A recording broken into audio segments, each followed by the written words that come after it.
Something new I've been trying is to make plans every single day. So even like regular days, like Tuesday, Wednesday, Thursday, do something different. So if I'm not meeting up with a friend for drinks or for dinner or something like that, then I have plans. I got ClassPass, which is like this thing that they have that lets you do different classes with credits, but you can go to different gyms. So something I've really been wanting to try out is like Brazilian Jiu-Jitsu, Muay Thai. And yeah, on those days that I don't have social plans, I'm gonna do that.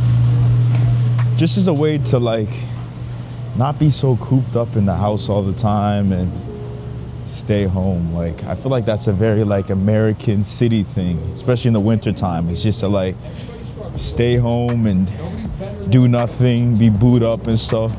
Like, there's nothing wrong with being booed up, but sometimes you just feel like life is passing you by. And by meeting up with friends, making new connections, doing things outside of work, you kind of feel like you have ownership again over your life, which is pretty nice. I think that's something that I've been lacking a little bit, that I'm pretty excited to get back into.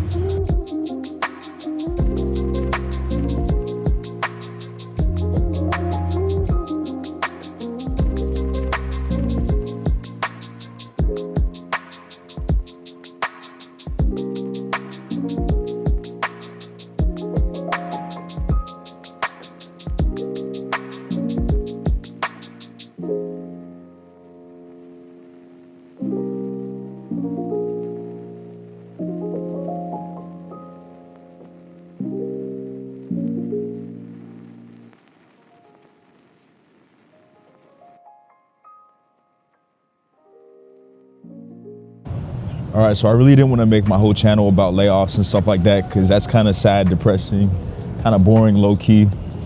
But that's a reality, because if you're a software engineer, if you're working in tech, and if you're reading about sort of the changes, there's more layoffs. They don't stop, they're still happening. So like, yeah, that's kind of annoying. And as someone who was just laid off and just got this really stable, permanent job, like who knows how long that's gonna last for, you know what I mean? So one thing I do to stay prepared is really just stay up to date on all the forums. Sometimes a lot of it's like fear mongering. I don't know if you guys have used Blind before or Reddit, but there's a lot of people just thinking they're gonna get laid off soon, and it's like you gotta use that stuff with a grain of salt, because of course there's some good insights on there, but you don't want to be carried away and get just really paranoid about the whole thing and just be scared all the time about if you're gonna be laid off or when that's gonna happen, you know, stuff like that. So I would say though, in this season, it's useful to just prepare and save. That's what I'm doing. Like specifically at my company, there are a lot of rumors that there's layoffs because there hasn't really been many layoffs. And like for a lot of tech companies, it's like the earning quarter call. Like they basically look at the earnings from the quarter and then from the last quarter. And then from there, that dictates if the stock price goes up or if it goes down, and how that affects, you know, the stakeholders, or if layoffs need to happen. So a lot of speculation in my company. I'm not stressing too much. Like, I'm already working on paying off my debt. I'm working on saving. So I'm not too stressed about that. Right now it's my lunch break. I'm just taking a walk in the city. Something that's great about New York right now is that it's actually not too cold for whatever reason. Like, it's actually not bad at all. Like, it's only about, I would say like 5 degrees, 6 degrees. So I can't complain too much at all about this.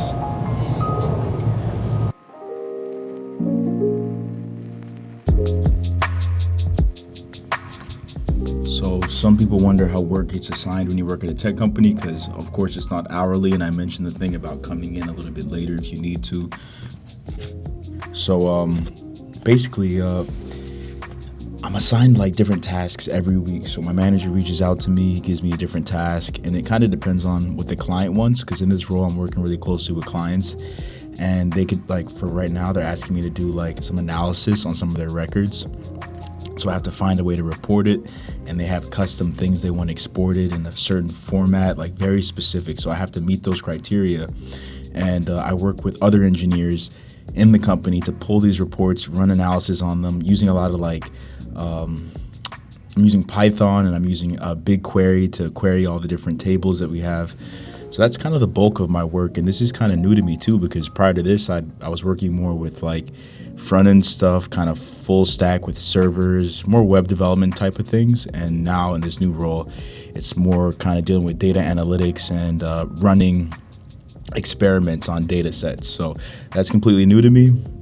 I'm going to be real. It's a little bit less fun, but it's also new. So maybe after I have some more practice and I do it a little bit more, I'll start to enjoy it more. I'm running into some issues. And one of the things about working at like a large company too is that sometimes you need help from other engineers from different teams, and then you reach out to them on Slack, and then they're not always super receptive for getting back to you.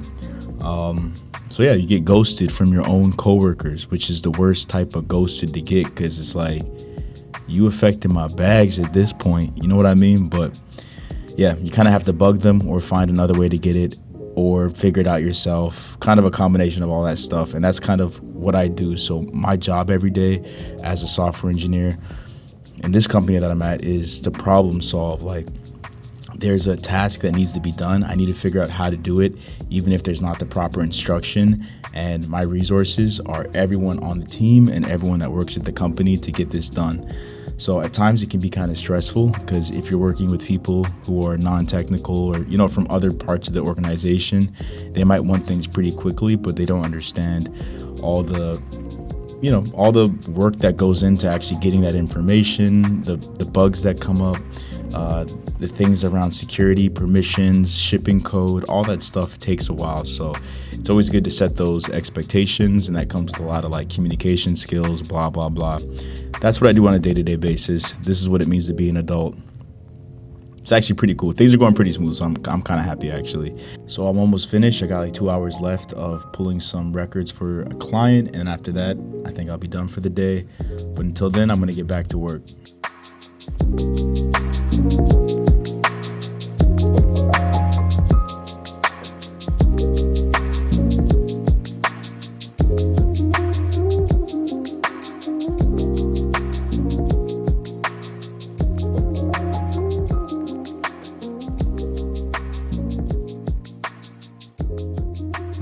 All right, so I just finished work, got out. It was a long day.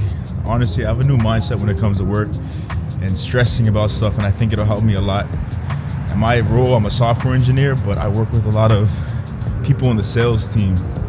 And for salespeople, things always seem really urgent and really stressful, and they need things really fast. And then on the technical side, of course, like, it's kind of difficult to get things really fast, because there's bugs you run into, there's permission issues, you need help from other people, there's dependencies, but they might not be accessible, or they take like 24 hours to reply. So that's where like the pain comes in as a software engineer at a major company, especially if you're working with people from different organizations and from different teams. But I came up with a new strategy mentally to figure that out. And it's that you shouldn't stress too much about it. You know what I mean? Like, things aren't that urgent. Just do things the best that you can, and for the most part, it'll work out.